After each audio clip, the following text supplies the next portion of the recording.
ഇസ്ലാമിസ്റ്റുകൾക്ക് മുന്നറിയിപ്പുമായി UP മുഖ്യമന്ത്രി യോഗി ആദിത്യനാഥ് രംഗത്ത്.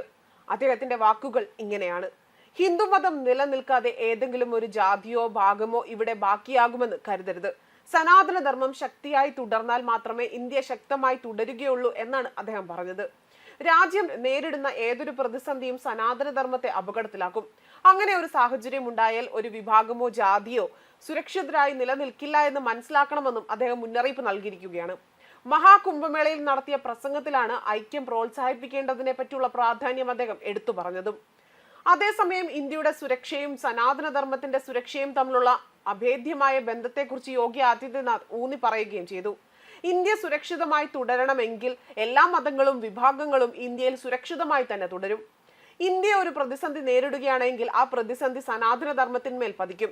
അത്തരത്തിലൊരു പ്രതിസന്ധി നേരിടുകയാണെങ്കിൽ ഇന്ത്യയിലെ ഒരു വിഭാഗവും സുരക്ഷിതരാണ് എന്ന് കരുതുന്നില്ല.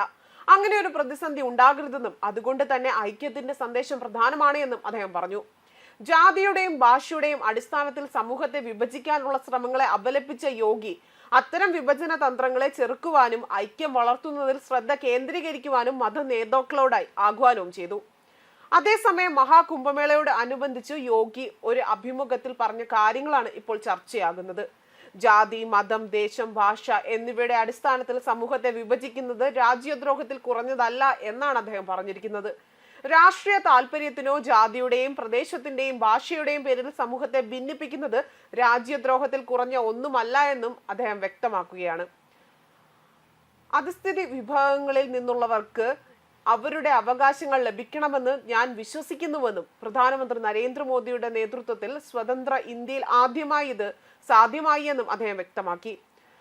മുതിർന്ന കോൺഗ്രസ് നേതാവ് രാഹുൽ ഗാന്ധി, സമാജ്വാദി പാർട്ടി അധ്യക്ഷൻ അഖിലേഷ് യാദവ് തുടങ്ങിയ പ്രതിപക്ഷ നേതാക്കൾ നിർദ്ദേശിച്ച ജാതി സെൻസസിനെ കുറിച്ചുള്ള തന്റെ കാഴ്ചപ്പാടും അദ്ദേഹം പങ്കുവെക്കുകയും ചെയ്തു. ജാതി സെൻസസിനെ അനുകൂലിക്കുന്നുണ്ടോ എന്ന ചോദ്യത്തിന് മോദിയുടെ നേതൃത്വത്തിൽ കഴിഞ്ഞ ദശകത്തിൽ പാവപ്പെട്ടവരുടെയും പിന്നോക്കക്കാരുടെയും അവകാശങ്ങൾ സംരക്ഷിക്കപ്പെട്ടത് ഇന്ത്യയുടെ ഭാഗമാണ് എന്നും അദ്ദേഹം വ്യക്തമാക്കി. ദരിദ്രർ, ദളിതർ, പിന്നോക്ക ജാതിക്കാർ എന്നിവർക്ക് അവരുടെ അവകാശങ്ങൾ ലഭിക്കണമെന്ന് ഞാൻ വിശ്വസിക്കുന്നു.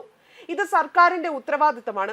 കഴിഞ്ഞ ദശകത്തിൽ സ്വതന്ത്ര ഇന്ത്യയിൽ ആദ്യമായി പ്രധാനമന്ത്രി മോദിയുടെ നേതൃത്വത്തിൽ ഇത്തരം ഒരു അനുഭവം ഉണ്ടായത് രാജ്യത്തിന്റെ ഭാഗമാണ് എന്നും അദ്ദേഹം പറഞ്ഞു. സനാതനധർമ്മത്തിന്റെ അനുയായികൾക്ക് മുന്നറിയിപ്പ് നൽകിയ യോഗി ആളുകളെ ഭിന്നിപ്പിക്കാൻ ശ്രമിക്കുന്നവരോട് ജാഗ്രത പാലിക്കണമെന്നും വ്യക്തമാക്കിയിട്ടുണ്ട്. നിങ്ങളുടെ രാഷ്ട്രീയ താല്പര്യങ്ങൾക്കോ ജാതിയുടെയോ പ്രദേശത്തിന്റെയോ ഭാഷയുടെയോ പേരിൽ സമൂഹത്തെ വിഭജിക്കുന്നത് രാജ്യദ്രോഹത്തിൽ കുറവല്ല. സമൂഹത്തെ ഭിന്നിപ്പിച്ച് നിങ്ങൾ അധികാരത്തിൽ വരാൻ ശ്രമിച്ചാൽ രാജ്യം നിങ്ങളോട് ക്ഷമിക്കില്ല എന്നും വിഭജിക്കാനല്ല ഇന്ത്യയെ ശക്തമാക്കുകയാണ് വേണ്ടതെന്നും ഇതാണ് സനാതനത്തിന്റെ ശക്തിയും അല്ലെങ്കിൽ രാജ്യത്തിന്റെ ശക്തിയെന്നും ഒരു മതപരമായ സമ്മേളനത്തെ രാഷ്ട്രീയവൽക്കരിക്കുക എന്നത് പ്രതിപക്ഷത്തിന്റെ വിമർശനത്തെക്കുറിച്ചുള്ള ചോദ്യത്തിന് UP മുഖ്യമന്ത്രി ഇങ്ങനെയാണ് മറുപടി കൊടുത്തത്. കേന്ദ്ര സർക്കാരിന്റെ കീഴിലുള്ള ക്ഷേമ പദ്ധതികൾ സബ്കാ സാത്ത് സബ്കാ വികാസ് എന്ന പ്രധാനമന്ത്രിയുടെ ദർശനം ഉൾക്കൊള്ളുന്നുവെന്നും അദ്ദേഹം വ്യക്തമാക്കി. ആവാസ് യോജനയ്ക്ക് കീഴിലുള്ള പാവപ്പെട്ടവരുടെ വീടുകൾ, ടോയ്ലറ്റ് നിർമ്മാണം, 10 കോടി LPG കണക്ഷനുകൾ, 4 കോടി ഗുണഭോക്താക്കൾക്ക് സൗജന്യ വൈദ്യുതി, കഴിഞ്ഞ 5 വർഷത്തിനിടെ 80 കോടി ആളുകൾക്ക് സൗജന്യ റേഷൻ, കിസാൻ സമ്മാൻ നിധി പദ്ധതിക്ക് കീഴിലുള്ള 12 കോടി കർഷകർക്ക് ആനുകൂല്യങ്ങൾ എന്നിവയിൽ ഇത് പ്രതിഫലിക്കുന്നുണ്ട് എന്നും അദ്ദേഹം വ്യക്തമാക്കി. ഈ നയങ്ങൾക്കെല്ലാം തന്നെ ഒരു വിവേചനവും ഉണ്ടായിരുന്നില്ല. മോദിജിയുടെ നേതൃത്വവും സബ്കാ സാത്ത് സബ്കാ വികാസ് എന്ന കാഴ്ചപ്പാടോടുള്ള ക്ഷേമ പദ്ധതികളും കാരണം മാത്രമാണ് ഇത് സാധ്യമായതെന്നും അദ്ദേഹം വ്യക്തമാക്കി. ന്യൂസ് ഡെസ്ക് കർമ്മ ന്യൂസ്.